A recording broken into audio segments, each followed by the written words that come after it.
아멘. 우리는 지난주에 예수님의 침묵을 통해서 하나님의 구원이 이어진다라고 배웠습니다. 예수님은 침묵하셨지만 그 침묵을 통해서 어린 양이신 예수님을 드러내고 그 침묵 속에서도 하나님의 구원은 계속적으로 이어져 오고 그로 말미암아 하나님의 긍휼과 은혜로 말미암아서 구원은 계속 하나님의 백성들을 향해서 나아간다는 말씀을 배웠습니다.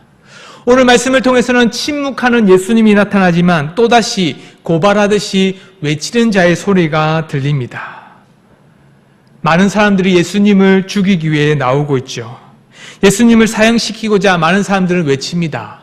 예수님의 침묵과 반대되게 오히려 더 큰 소리로 예수님을 죽이자라고 외치는 자들이 있죠. 로마 제국 통치 아래 있었던 그 자들은 오히려 자신의 종교였던 하나님의 말씀, 그 말씀에 근거하지 않고 오히려 로마의 법을 따라서 예수님을 죽이기로 결단했습니다. 오히려 예수님을 로마의 손에 넘기는 것이 그들이 더 맞다라고 생각했기 때문이죠.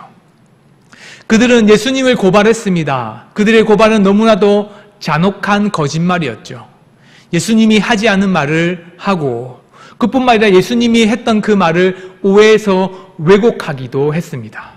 먼저 그들이 했던 말은 그렇습니다. 우리 민족을 미혹했다라고 말합니다.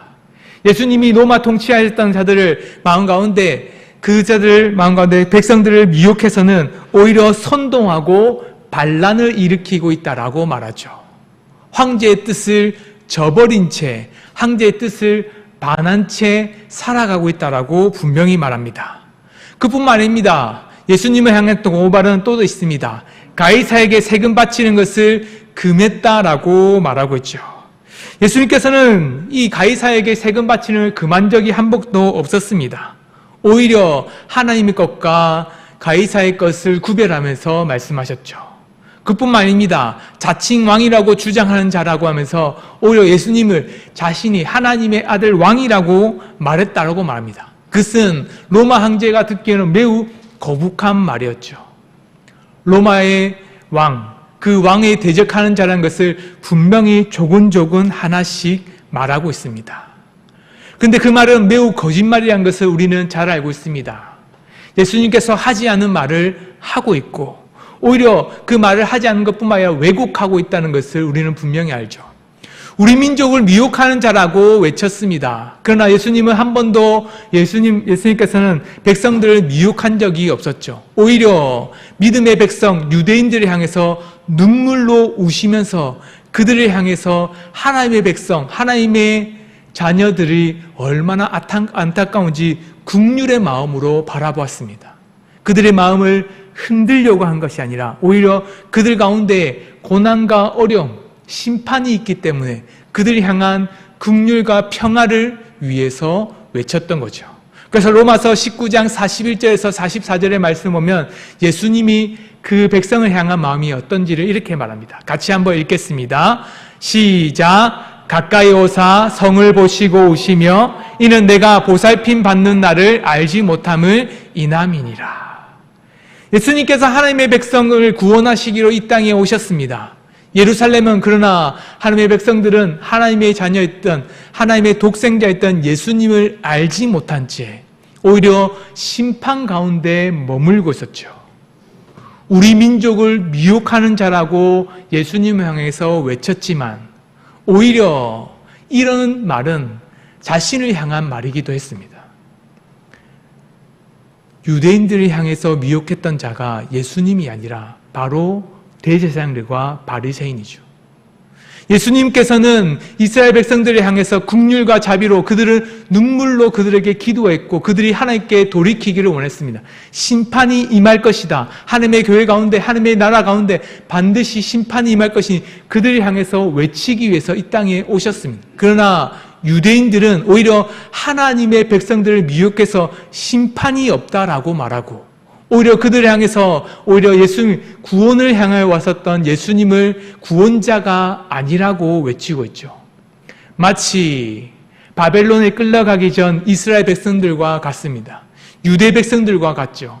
예레미야가 나와서는 하나님의 백성들을 향해서 애굽에 내려가는 것은 하나님의 뜻이 아니다. 바벨론으로 끌려가는 것이 오히려 하나님의 뜻이라고 외쳤습니다. 그러나 오만한 자들과 거짓 선지자들은 오히려 예레미야를 향해서 거짓말자, 너희가 미혹하고 유혹한 자라라고 말하면서 애굽에 내려가는 것이, 남쪽으로 내려가는 것이 하나님의 뜻이다라고 말했습니다. 대제사장들과 유대인들은 예수님을 향해서 고발합니다. 그러나 오늘 말씀을 통해서 분명히 알 수 있는 것이 있죠. 죄 있는 자를 고발하려고 손가락질을 했지만 오히려 그 손가락질이 자신을 향해야 된다라고 오늘 말씀은 이렇게 말합니다. 예수님께서 미혹한 자가 아니라 오히려 그들이 하나님의 백성들을 미혹한 자죠. 구원으로 임했던 하나님의 아들이 있음에도 불구하고 구원의 백성들을 향해서 구원이 없다라고 말하고, 오히려 하나님의 아들이신 예수님을 향해서 오히려 미혹하는 자라고 외치면서 죄를 남에게 외치는 자들처럼 보입니다. 그뿐만이 아닙니다. 가이사에게 세금을 바치는 것을 금했다라고 예수님을 향해서 외칩니다. 예수님은 한 번도 가이사에게 바치는 세금을 금한 적이 없죠. 누가복음 20장에 보면 이렇게 말합니다. 같이 함께 보겠습니다. 이르시되 그런즉 가이사의 것은 가이사에게, 하나님의 것은 하나님께 바치라 하시니. 예수님께서는 이스라엘 백성들이 로마 제국 안에 있다는 것을 아셨습니다. 로마 황제 가운데 그들을 반역하기 위한 것이 아니라 오히려 하나님의 것은 참되게 거룩하게 바치고, 또한 하나님의 은혜 가운데에 로마 제국 아래 있다면 그들이 향해서도 주어질 세금을 마땅히 바치라고 말했죠. 그런데 오히려 유대인들은 예수님을 향해서 세금을 훔치는 자, 세금을 내지 못하도록 만드는 자, 황제를 속이는 자라고 말합니다. 그러나 오히려 이런 손가락질은 자신을 향해야 되죠. 예수님께서는 성전을 향해 갔었을 때에 성전에 있는 많은 자판을 갖고 있는 사람들을 내쫓으시면서 이렇게 말씀해요. 이 성전을 강도의 소굴로 만들었다라고 말씀하셨죠. 대제사장들과 믿음을 갖고 있던 제사장들, 그뿐만 아니라 레위인들은 하나님을 바르게 섬겨야 될, 하나님께 바쳐야 될 참된 제물을 오히려 강도의 속을 자신의 이익을 위해서 만들어 놓은 그런 전으로 만들어 버렸습니다. 오히려 하나님께 바칠 것을 자신의 것으로 속이는 자가 유대인들, 대제사장들이었죠. 그럼에도 불구하고 그들은 자신을 향한 죄를 숨긴 채 예수님을 오히려 고발하고 있는 거죠. 또한 유대인들은 자칭 왕이라고 주장한 자라고 외쳤습니다. 예수님을 왕이라고 하는 것을 외쳤죠.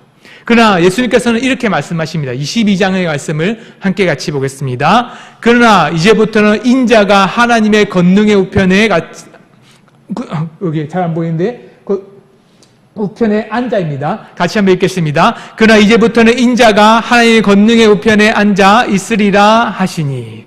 예수님께서 말씀하신 것은 자신이 하나님의 아들, 왕이라고도 외칠 수 있지만 왕이라지 않고 인자, 하나님께 예비놓고 계획하신 하나님의 놀라운 그리스도라고 말했습니다. 말 그대로 황제를 내치기 위한 왕의 이름으로 온 것이 아니라 하나님의 아들로, 하나님의 구원자로 이 땅에 임했다라고 말했죠. 그들은 말씀을 왜곡했습니다. 오히려 예수님을 황제를 대적하는 자, 황제의 대적하는 왕으로 온 것처럼 외쳤죠. 그러나 유대인들이 오히려 왕의 모습을 외쳤습니다. 하나님 앞에서 자신을 겸손하지 않고 무릎 꿇지 않고 오히려 그 말씀 가운데 자신을 쳐서 복종시키지 않고 자신을 높임으로 말미암아서 하나님 앞에 스스로 왕된 채 살아갔던 것이 유대인들이었죠. 오늘 말씀을 통해서는 예수님을 고발한 자들이 얼마나 큰 죄악을 품고 있는지를 분명히 보여줍니다. 우리는 이 말씀을 통해서 하나님의 대적하는 자들이 얼마나 악하고 추한지를 보여주고 있죠. 자신의 죄가 있음에도 불구하고 자신의 죄를 깨닫지 못하고 오히려 그 죄를 남에게 전가, 남에게 오히려 더 큰 죄라고 외치고 있습니다. 그러나 그 말에 예수님은 여전히 묵묵히 침묵하십니다. 침묵하심을 말미암아서 예수님은 잠잠히 하나님의 뜻을 순종하면서 나아가죠. 그런데 반대로 예수님을 향해서 외치는 자가 한 사람이 있습니다. 빌라도죠. 빌라도는 오히려 예수님의 무죄를 외치고 있습니다. 빌라도는 지도자를 향해서 고발하는 것을 듣고는 예수님이 직접 신문하기를 시작했습니다. 그러니까 아무런 죄가 없다는 것을 찾고는 오히려 나는 이 사람에게 아무 죄도 찾지 못했다라고 말하죠. 예수님은 침묵합니다. 예수님의 제자들도 침묵하죠. 오히려 세상마저도 예수님을 향해서 침묵합니다. 여기 이 재판, 빌라도가 있는 재판장, 유대인들이 예수님을 향해서 고발하고 있는 이 재판장 가운데 유일하게 떠드는 것은 예수님을 향한 고발밖에 없습니다. 예수님을 변호한 사람도 없고 또 예수님께 가까이 있는 사람도 없습니다. 마치 예수님마저도 침묵함을 말미암아서 그 어떤 말도 하지 않고 있죠. 그런데 이런 침묵 속에서도 외치는 한 사람, 빌라도의 외침이 있습니다. 나는 이 사람에게서 아무 죄도 찾지 못하였노라. 이것은 빌라도가 그냥 예수님이 죄 없다라고 하는 인간적인 마음에서 말하는 것도 있지만 하나님의 뜻과 하나님의 계획이 분명히 드러나는 말씀이죠.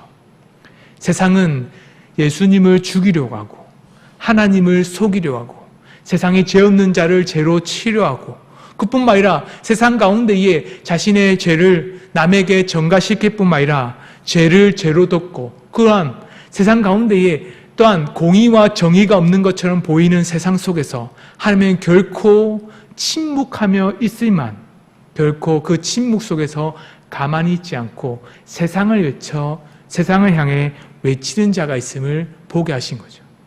예수님께서는 한 사람을 통해서 자신의 무죄를 증명하십니다. 그런 말미암아서 드러난 것이 이런 말씀이죠. 레위기 1장 3절의 말씀을 보면 이렇게 말합니다. 같이 함께 읽겠습니다. 시작. 이 괴물이 소의 번제이면 흠없는 수컷으로 또한 베드로전서 1장 19절은 이렇게 말합니다. 오직 흠없고 점없는 어린 양 같은 그리스도의 보배로운 피로 된 것이라. 하나님께서는 이 빌라도를 통해서 예수님의 무죄함을 외칩니다. 예수님께서 죄 없이 세상을 향해서 나아가고 있다는 것을 그 누구도 말하지 않고 예수님 스스로도 침묵하면서 그 말하지 않지만 예수님의 무죄를 외칠 수 있도록 빌라도의 입을 들어서 나타내시죠. 우리는 이것을 통해 드러난 것, 하나님의 구원이 시작되었을 뿐만 아니라 하나님의 구원을 통해서 역전됨을 보여주고 있죠. 악인들은 세상 가운데 죄 없는 자를 치기도 합니다. 때로는 교회를 향해서 외치기도 하죠. 그뿐만 아니라 또한 무지한 자를 향해서 또한 죄로 말미암아서 더 큰 불의를 일으키는 자들도 있습니다. 그때 믿음의 백성들은 침묵하죠. 하나님 향해서 기도합니다. 하나님 향해서 기도할 뿐만 아니라 하나님 향해서 무릎 꿇고 순종하며 나아갑니다. 그때 세상이 알지 못하는 힘, 세상이 알지 못하는 방법으로 하나님은 하나님의 교회를 지키시고 예수 그리스도를 통해서 나타나신 하나님의 구원의 계획을 세상에 향해서 선포하게 하시죠.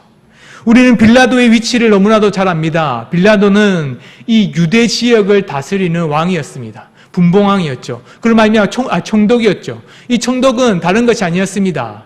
이 소요를 통해서 유대 민족들이 봉기를 일으키게 되면 자신의 위치가 매우 곤란하게 될 수밖에 없습니다. 그래서 어찌 보면 정치적으로 치면 유대인들 또한 그 유대 종교 지도자들의 말을 듣는 것이 오히려 그 당시에 자신의 지위를 지킬 수 있는 가장 좋은 방법이었습니다. 그럼에도 불구하고 빌라도는 자신의 지위가 위태로움에도 알매도 불구하고 예수님의 무죄를 외쳤습니다. 이것은 빌라도가 정직하거나 빌라도가 정의로워서가 아닙니다. 하나님께서는 그 빌라도라는 그 재판장의 입술을 통해서 예수님의 무죄를 선포하시는 거죠. 하나님의 구원은 이 죄 없는 자를 통해서 구원이 이루어질 것을 예수님을 알지 못하고 하나님을 알지 못하는 자들의 입술을 통해서 외치도록 하십니다. 이런 일들은 하나님의 놀라운 구원을 보여주시죠. 그 사도행전 2장 23절 말씀을 이렇게 말합니다. 같이 함께 읽겠습니다. 시작. 그가 하나님께서 정하신 뜻과 미리 하신 대로 내준 바 되었거늘 너희가 법 없는 자들의 손을 빌려 못 박아 죽였으나. 이것이 현실 역사적으로 일어났습니다. 그러나 그 역사적으로 일어난 것이 하나님의 구원의 얼마나 놀라운 구원의 능력으로 나타나는지 이렇게 말합니다. 같이 함께 읽겠습니다. 시작. 하나님께서 그를 사망의 고통에서 풀어 살리셨으니 이는 그가 사망에 매여 있을 수 없음이라. 유대인들은 승리했다라고 믿었습니다. 수많은 사람들이 소동에서는 예수님을 고발하고 두세 사람의 증인의 입으로 말하면 예수님을 즉각적으로 죽일 수 있다라고 생각했죠. 그러나 하나님은 오히려 그들의 외침을 막으시고 예수님의 침묵 속에서도 한 사람을 통해서 예수님의 무죄를 나타내십니다. 이것은 매우 놀라운 구원의 역전을 보여주죠. 세상 가운데에 그 하나님을 알지 못하는 그 한 사람을 통해서 하나님은 구원의 빛을 비추시고 또 하나님의 놀라운 은혜를 말미암아서 믿음의 교회를 어둠과 죽음 가운데서도 그 빛과 구원으로 인도하실 수 있는 놀라운 능력이 있음을 분명히 보여주고 계시죠. 그래서 사도행전 2장에 나타난 그 말씀 가운데 믿음의 백성들의 고백은 이렇습니다. 다시 한 번 더 우리 파란 부분을 함께 읽겠습니다. 시작. 하나님께서 그를 사망의 고통에서 풀어 살리셨으니 이는 그가 사망에 매여 있을 수 없음이라. 침묵 속에서 하나님의 구원을 외쳤던 하나님께서는 말 그대로 죽음 가운데서 구원이 없는 그 십자가를 통해서도 반드시 사망에서 생명으로 나타날 하나님의 놀라운 구원을 분명히 역전으로 보여주실 것입니다. 하나님의 구원은 결코 멈추지 않습니다. 세상은 득세하여서 힘을 얻어서 어떻게든 자기의 힘으로 빛을 어둠으로 만들 수 있다라고 생각합니다. 교회를 어떻게든 무너뜨릴 수 있다라고 생각해요. 정의와 공의와 하나님이 있음에도 불구하고 정의롭지 않은 자들이, 불법을 행하는 자들이 오히려 정의로운 자들을 짓밟고 자신이 높아질 수 있다라고 말합니다. 그러나 오늘 말씀에서는 분명히 말하죠. 그 고난과 고통에 있는 자들이 침묵한다 할지라도 하나님은 세상을 통해 때로는 하나님의 또 다른 하나님 알지 못하는 자들을 통해서도 하나님의 구원의 빛을 세상을 향해 비출 수 있는 구원의 계획이 있음을 우리에게 분명히 보여줍니다. 오늘날 우리가 겪는 부당함과 불의가 있습니까? 때로는 너무나도 고통스럽게 하나님을 향해서 외치고 두드리고 간구할 수 있는 기도 제목이 있습니까? 그때 세상 걱정을 우리를 향해서 때로는 위로해 주지 못한다 할지라도 세상이 그 어떤 누구도 우리를 향해서 위로의 말을 하지 못한다 할지라도 때로 우리 가운데 어떤 누구도 내 삶 가운데 구원해 주지 못할 그 인생과 그 나락으로 떨어진 인생과 같을지라도 하나님은 우리 향해서 변호하고 계시죠. 하나님은 우리 향해서 외치고 계십니다. 지금도 그 구원을 위해서 하나님을 알지 못하는 자들 통해서 입술을 외치듯이 그때가 되면 반드시 우리를 죽음에서 생명을 이끄신 것처럼 그 불의와 어두움 속에서도 하나님의 구원을 반드시 베풀어 주실 것입니다. 우리를 통해서 주시는 말씀이 있습니다. 로마서 8장 28절의 말씀 보면 하나님의 백성을 향한 구원의 말씀이 있죠. 같이 함께 읽겠습니다. 우리가 알거니와 하나님을 사랑하는 자 곧 그의 뜻대로 부르심을 입은 자들에게는 모든 것이 합력하여 선을 이루느니라. 그렇습니다. 고통받는 우리가 침묵한다 할지라도 하나님은 결코 침묵하지 않으십니다. 우리가 아무리 세상을 향해서 외친다 할지라도 때로는 하나님은 때로는 침묵하기도 하십니다. 그러나 정의롭고 공의를 따라서 살아가는 믿음의 교회는 때로는 침묵으로, 때로는 어리석게 기도의 방으로, 때로는 어리석게 하나님만을 붙들며 신뢰할 때 우리가 외치는 것보다 더 큰 소리로, 더 강력한 힘으로 세상을 향해서 정의와 공의처럼 믿음의 백성들을 땅에서 생명의 하늘로 올리시는 하나님이 계심을 믿고 의지합시다. 세상의 판단에서 의지하는 자들이 아니라 하나님의 놀라운 신실한 구원, 세상이 알지 못하는 역전하시는 그 구원을 믿으면서 살아가는 우리 은강교회 성도님 되시기를 소망합니다. 함께 말씀을 생각하면서 함께 기도하기를 소망합니다. 함께 말씀을 기도 제목을 읽고 함께 기도하겠습니다. 은강교회 성도들이 삶의 모든 고난과 불의 속에서 흔들리지 않고 모든 것을 합력하여 선을 이루시